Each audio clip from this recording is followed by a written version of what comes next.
Bonjour tout le monde, c'est Noxtra et aujourd'hui nous allons voir à quoi sert un multimètre et comment l'utiliser quel que soit son modèle. Le multimètre permet de mesurer les trois principales grandeurs physiques quand on fait de l'électronique, à savoir la tension en volts, l'intensité en ampères et la résistance en ohms.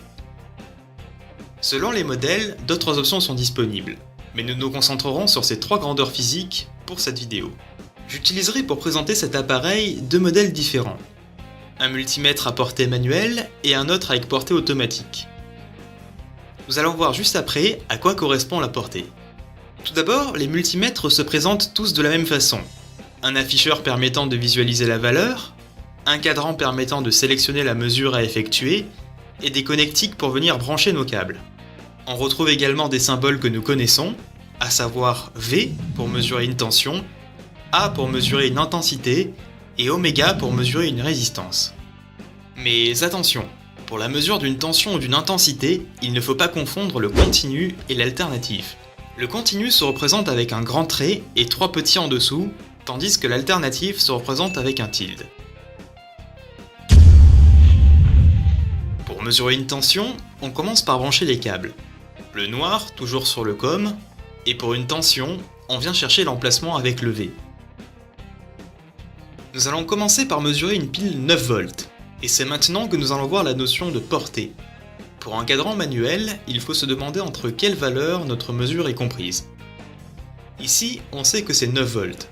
C'est moins que 20 volts, on se positionne donc sur 20 volts. Pour un cadran automatique, pas besoin de se poser la question. On se met juste sur V, et il se réglera automatiquement sur la bonne portée.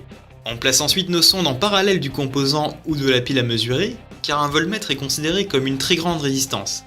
Si on le met en série, il risque de nuire à notre circuit en bloquant le courant. On essaye maintenant de mesurer une résistance dans ce circuit. On se met bien en parallèle. Si vous voulez retrouver sa valeur par le calcul, à vous de jouer. Et pour finir, une tension de 24 volts générée par une alimentation de laboratoire.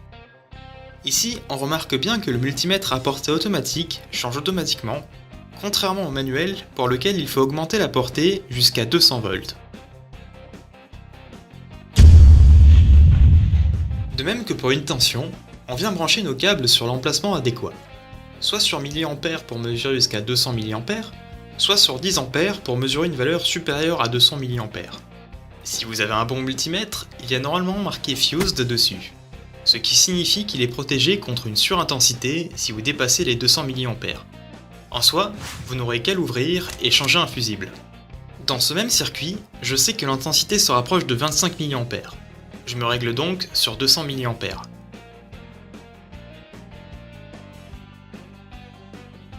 Contrairement à la mesure d'une tension, ici on se met en série, car l'ampèremètre est considéré comme une très faible résistance. Le mettre en parallèle risquerait de provoquer un court-circuit, donc à éviter.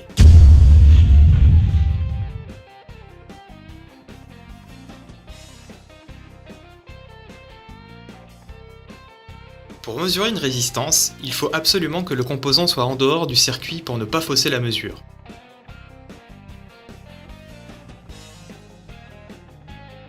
Si vous ne connaissez pas la valeur du composant, commencez de la valeur la plus haute vers la plus basse.